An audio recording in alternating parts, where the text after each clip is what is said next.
Hello students, welcome सभी को। तो कैसे हैं आप सभी लोग? आशा करता हूँ स्वस्थ और मस्त होंगे। तो आज का जो अपना टॉपिक अपन पढ़ने वाले हैं वो है संश्लेषित रेशो के गुणधर्म। तो संश्लेषित रेशो के गुणधर्म को आज अपन जानेंगे। कल्पना करिए, मैसेज आ जाते हैं बार बार। चलो स्टार्ट करते हैं। कल्पना करिए कि आज वर्षा का दिन है। आप किस प्रकार का छाता प्रयोग में लाएंगे और क्यों?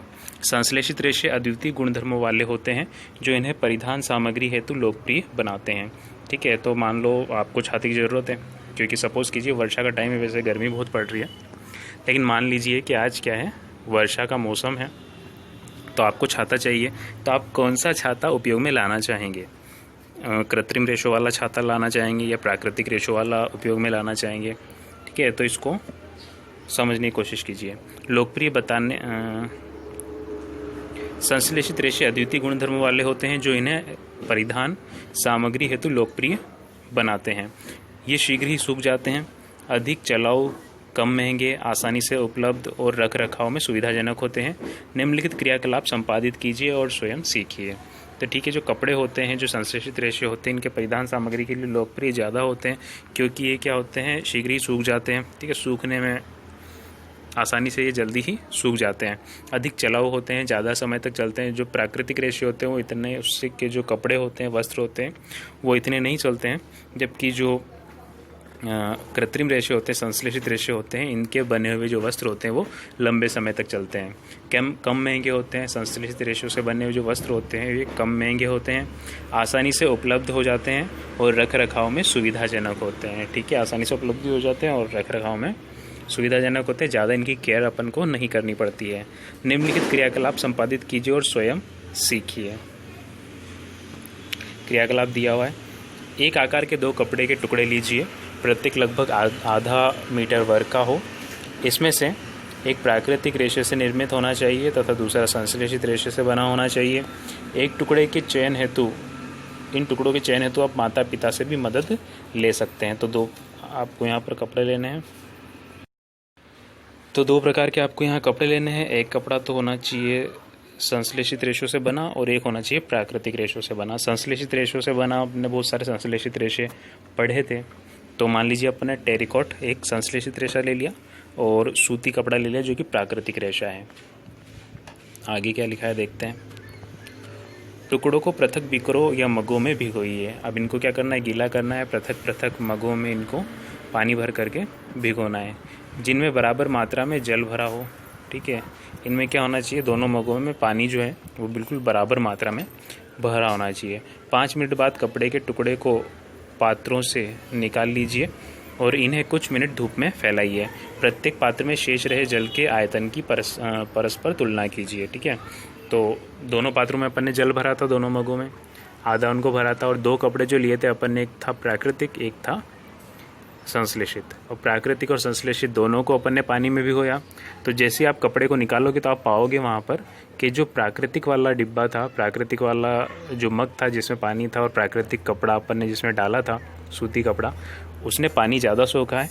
और जिसमें अपन ने संश्लेषित रेशो वाला कपड़ा डाला था उसने पानी कम सोखा है। क्योंकि इनकी एक क्वालिटी होती है कि जो प्राकृतिक रेशे होते हैं, जैसे सूती कपड़ा, प्राकृतिक रेशे जो होते हैं ये पानी ज़्यादा सोखते हैं, और जो संश्लेषित रेशे होते हैं ये पानी कम सोखते हैं। ठीक है, तो आप एक आंसर दो मुझे कि जो प्राकृतिक रेशा है, प्राकृतिक कपड़ा है, और एक संश्लेषित कपड़ा है, दोनों में से जल्दी कौन सूखेगा? देखो, प्राकृतिक जो था उसने पानी ज़्यादा सोखा है और जो संश्लेषित है उसने पानी कम सोखा है। तो आप बताइए जल्दी कौन सूखेगा अगर उसको अपन धूप में रख देंगे तो सीधी सी बात है, जिसने पानी ज़्यादा सोखा है वो तो लेट सूखेगा, जिसने पानी कम सोखा है वो जल्दी सूख जाएगा। तो सूती कपड़ा जो था प्राकृतिक वाला वो लेट सूखेगा, और जो संश्लेषित रेशे वाला कपड़ा था वो जल्दी सूख जाएगा। तो संश्लेषित रेशे की एक और खासियत अपन को पता चली कि ये जल्दी सूख भी जाते हैं। क्या संश्लेषित रेशे प्राकृतिक रेशों की अपेक्षा कम जल सोखते हैं? क्या वे सूखने में कम समय लेते हैं? इनके आंसर मैं आपको दे चुका हूँ। यह क्रियाकलाप आपको संश्लेषित कपड़ों के गुणधर्मों के बारे में क्या बतलाता है? अपने माता पिता से इन कपड़ों के प्राकृतिक रेशों की तुलना में चिरस्थायित्व, मूल्य और रखरखाव के विषय में जानकारी प्राप्त कीजिए। तो अगर आप अपने माता पिता से भी पूछोगे तो यही बताएंगे कि ये चिरस्थायित्व होते हैं, टिकाऊपन इनका ज़्यादा होता है, चिरस्थायी होते हैं, लंबे समय तक ये चलते हैं। मूल्य भी इनका कम होता है। मूल्य के बारे में बात करोगे और रख रखाव की अगर बात करोगे तो रख रखाव में भी इनको ज़्यादा केयर इनकी नहीं करनी पड़ती, कहीं भी कैसे भी इनको अपन रख सकते हैं। नेक्स्ट जो टॉपिक है अपना है प्लास्टिक। प्लास्टिक की बात करते हैं।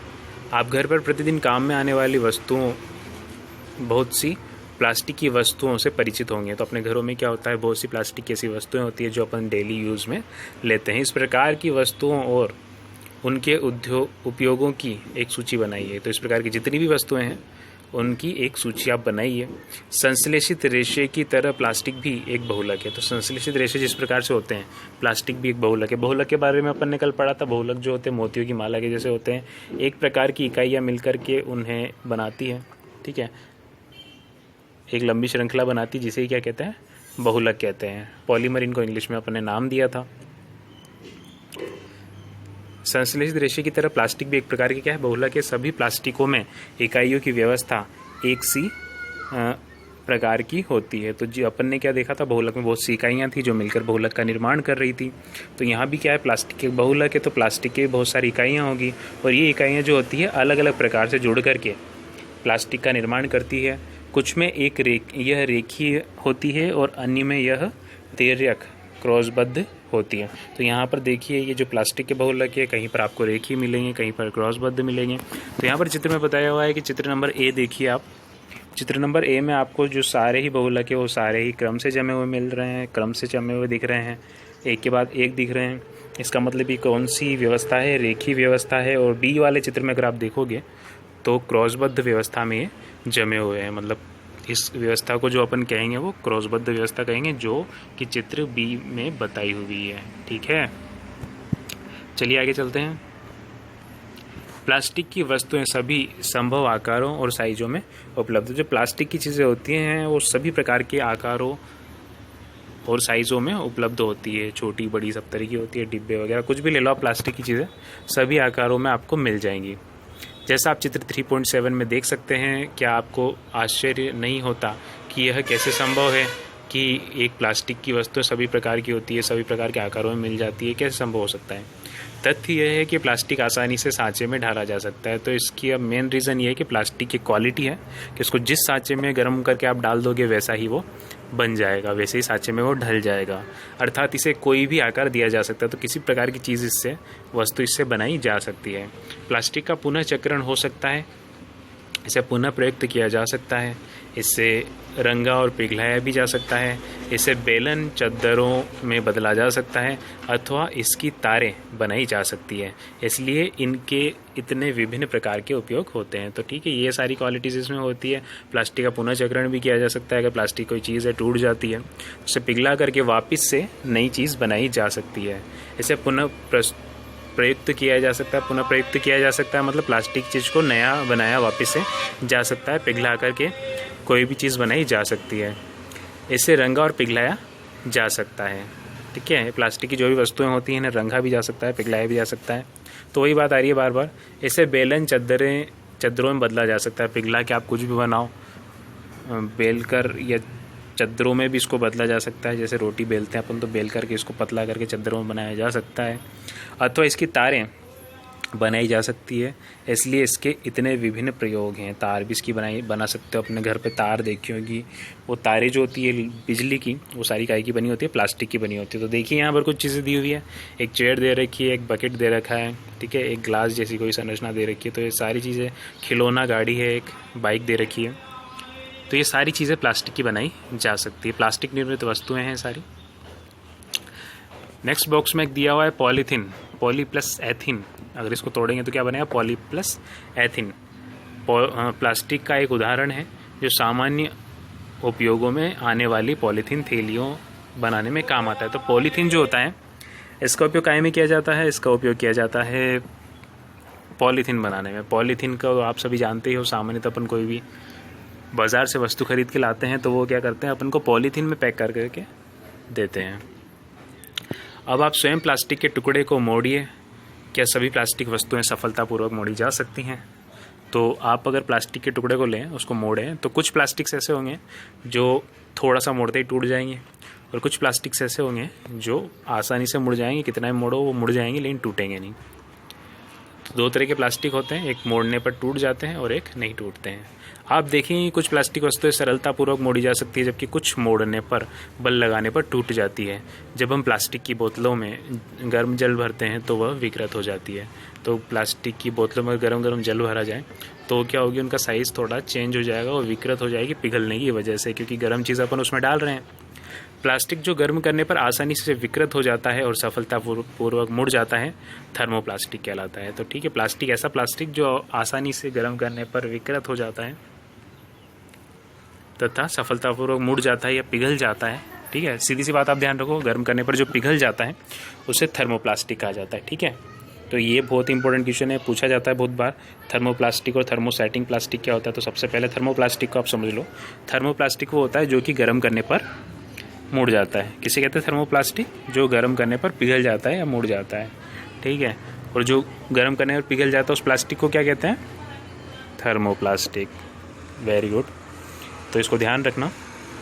कोई भी चीज़ समझ में नहीं आया थोड़ा सा बैक कर लिया करो, दोबारा उसको देख लिया करो, ताकि वो आपको अच्छे से समझ में आ जाएगा। क्योंकि ये क्लास जो होती है अपनी छोटी होती है और बड़ी क्लास का अलग मतलब होता है, वहाँ पर अपन बार बार रिपीट कर सकते हैं। यहाँ भी आप बार बार रिपीट कर सकते हो, बस आपको करना इतना है कि थोड़ा सा पीछे जाना है और वापस उसको सुन लेना है। थर्मोप्लास्टिक कहलाता है। और पॉलीथीन और पीवीसी थर्मोप्लास्टिक के कुछ उदाहरण हैं। इनका उपयोग, तो पीवीसी जो है, पॉलीथीन जो है, ये कौन से टाइप के प्लास्टिक है?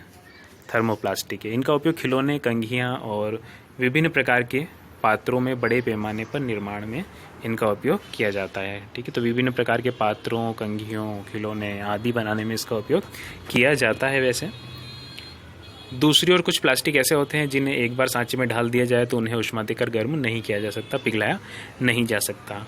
तो उन्हें जो पिघल सकते हैं उनको तो थर्मोप्लास्टिक, और जो नहीं पिघलते हैं वो थर्मोसेटिंग प्लास्टिक होते हैं। एक बार सेट हो जाते हैं तो दोबारा वो नहीं पिघलते हैं। सेटिंग मतलब जो सेट हो जाते हैं वो दोबारा नहीं पिघलते हैं, थर्मोसेटिंग प्लास्टिक कहलाते हैं। तो ऐसे प्लास्टिक जिन्हें दोबारा से पिघलाया नहीं जा सकता, गर्म करके उसको मोड़ा नहीं जा सकता, तो ऐसे प्लास्टिक को क्या कहते हैं? Thermosetting plastic. तो बताइए बच्चों, जिन्हें पिघलाया नहीं जा सकता दोबारा, एक बार जिस आकार में उसको ढाल दिया उसी आकार में रहेगा, दोबारा उसको नहीं पिघला सकते, तो वो कौन सा प्लास्टिक होगा? थर्मोसेटिंग प्लास्टिक होगा। ठीक है, थर्मोसेटिंग प्लास्टिक किसे कहते हैं बताओ? जिन प्लास्टिक को एक बार किसी आकार में ढाल दिया जाए गर्म करके तो दोबारा उन्हें गर्म करके पिघलाया नहीं जा सकता, उन्हें क्या कहते हैं? थर्मोसेटिंग प्लास्टिक कहते हैं। तो ठीक है, इन लाइनों पर अंडरलाइन कर लो जो भी अभी अपन ने रिपीट करी है अच्छे से। इसके दो उदाहरण है, उदाहरण भी दोनों के आपको अंडरलाइन करने हैं, बेकेलाइट और मेलामाइन। यहाँ तक आपको अंडरलाइन करना है। ठीक है, तो उदाहरण भी आपसे पूछे जा सकते हैं। बेकेलाइट की बात करते हैं। बेकेलाइट ऊष्मा और विद्युत का कुचालक होता है। बेकेलाइट जो प्लास्टिक होता है वो कैसा होता है? ऊष्मा और विद्युत का कुचालक होता है। यह बिजली के स्विच, विभिन्न बर्तनों के हत्थे आदि बनाने में काम आता है। तो अपने घर में आपने देखे हो कुकर वगैरह, तो कुकर में आपने एक खासियत देखी होगी कि जब भी वो गर्म होता है तो उसका जब हैंडल पकड़ते हैं तो हैंडल इतना गर्म नहीं होता, उसको आसानी से पकड़ा जा सकता है। ठीक है, तो वो इसी प्लास्टिक के बने होते हैं, मेलामाइन और बेकेलाइट प्लास्टिक के वो बने होते हैं, क्योंकि वो इतने गर्म नहीं होते हैं। ये ऊष्मा के कुचालक होते हैं, इसलिए गर्म नहीं होते। पूरा कुकर गर्म हो जाएगा लेकिन हैंडल से इतने गर्म नहीं होते हैं, जो ब्लैक कलर के बने होते हैं। यह बिजली के स्विच, विभिन्न बर्तनों के हत्थे आदि बनाने में काम आते हैं। तो आगे देखो यहाँ पर बिजली के स्विचेस जो जितने भी होते हैं, जिन स्विचेस से आप लाइट को ऑन ऑफ करते हो या कोई भी चीज़ चलाते हो या बंद करते हो, तो वो जो स्विचेस होते हैं वो काहे के बने होते हैं? बेकेलाइट प्लास्टिक के या मेलामाइन प्लास्टिक के बने होते हैं।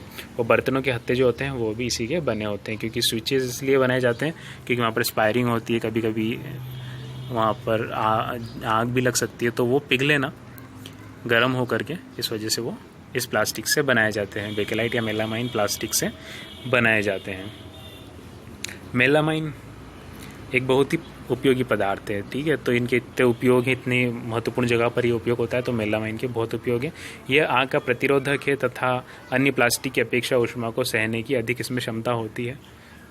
यह फर्श की टाइल से रसोई में बर्तन और कपड़े बनाने में काम में लिया जाता है। तो रसोई के जो कपड़े, नॉर्मल कपड़े नहीं होते, ये जो रसोई के कपड़े होते हैं उन्हें बनाने में इसको उपयोग में लिया जाता है। और टाइल्स और फर्श बनाने में भी इसका उपयोग लिया जाता है, क्योंकि आसानी से गर्म नहीं होता है। उपयोग में लिया जाता है जो आग का प्रतिरोध करते हैं। ठीक है, ये आग के प्रतिरोध करता है। ये वाला जो प्लास्टिक होता है इतना जल्दी ये आग नहीं पकड़ता, मतलब आग तो पकड़ता ही नहीं है। ठीक है, गर्म भी नहीं होता है। चित्र 3.8 में थर्मोप्लास्टिक और थर्मोसेटिंग प्लास्टिक के विभिन्न उपयोगों को प्रदर्शित किया गया है। तो नीचे आप चित्र में देख सकते हो कि थर्मोसेटिंग और मेलाइन प्लास्टिक की कुछ चीज़ें दी हुई है यहाँ पर। तो प्लेट्स हैं यहाँ पर, और कुकर का हत्था यहाँ पर दिया हुआ है, स्विचेस यहाँ पर दिए हुए हैं, टाइल का चित्र यहाँ पर दिया हुआ है। तो ये सारी चीज़ें इसी प्लास्टिक से बनती हैं। नीचे दिया है थर्मोप्लास्टिक से निर्मित वस्तुएं। तो थर्मोप्लास्टिक से निर्मित वस्तुएं जैसे डिब्बा है, तार है, तो ये क्या पिघलने वाली चीज़ें हैं। ठीक है, तो थर्मोसेटिंग प्लास्टिक जो था ये चीज़ें कभी नहीं पिघलेगी, कितना पिघलाओ, और ये वाली चीज़ें पिघल जाएगी, थर्मोप्लास्टिक से बनी हुई वस्तुएं। ठीक है, नेक्स्ट देखिए, विकल्प पदार्थ प्लास्टिक। आज यदि हम कोई खाद्य सामग्री, जल, दूध, अचार, सूखे मेवे आदि संचयन करते हैं तो करने के लिए सोचें तो प्लास्टिक पात्र सबसे सुविधाजनक होते हैं। ये सारी चीज़ों को रखने के लिए अपन काहे की ज़्यादातर किस चीज़ का उपयोग करते हैं, प्लास्टिक के डिब्बों वगैरह का पात्रों का उपयोग अपन करते हैं। इसका कारण इनका हल्का भार, कम कीमत, अच्छा सामर्थ्य और उपयोग में आसानी होती है। तो ये इन क्वालिटीज़ की वजह से इसका उपयोग किया जाता है। तो कौन कौन सी क्वालिटीज़ होती हैं यहाँ पर, इनका भार हल्का होता है, इनकी कीमत कम होती है, सामर्थ्य अच्छा होता है, मतलब मजबूत होते हैं ये, और उपयोग में आसान होते हैं। ठीक है, उपयोग में भी आसान होते हैं ये। धातु की अपेक्षा हल्के होने के कारण प्लास्टिक का उपयोग कारों, वायुयानों और अंतरिक्षयानों में भी किया जाता है। तो धातु से हल्का होता है, इसलिए इसका उपयोग कहाँ कहाँ पर किया जाएगा, कारों, वायुयानों और अंतरिक्षयानों में भी इसका उपयोग किया जाता है। तो कारों, वायुयानों और अंतरिक्षयानों में इसका उपयोग करने का क्या महत्व है, क्यों करते हैं वहाँ पर प्लास्टिक का उपयोग। लोहे का उपयोग भी तो कर सकते हैं, भारी होता है तो क्या हुआ, उसका उपयोग कर सकते हैं। तो बताइए बच्चों, क्यों होता है ऐसा। तो जिसने दिमाग लगा लिया है उसको शाबाश। चलिए आंसर मैं बता देता हूँ। तो कारें जो होती है, वायुयान जो होते हैं, अंतरिक्ष जो होते हैं, इनको हल्के से हल्का रखने की कोशिश की जाती है क्योंकि हवा में उड़ते हैं। ठीक है, तो हवा में अगर ये भारी होंगे तो इतनी आसानी से उड़ नहीं पाएंगे, ज़्यादा ईंधन खर्च होगा, ज़्यादा जोर लगाना पड़ेगा इनको उड़ाने के लिए। तो ये आसानी से उड़ पाए इसलिए इनको हल्के से हल्का रखा जाता है, और वहाँ पर लोहे वगैरह की जगह पर काय का उपयोग किया जाता है, प्लास्टिक्स का उपयोग किया जाता है।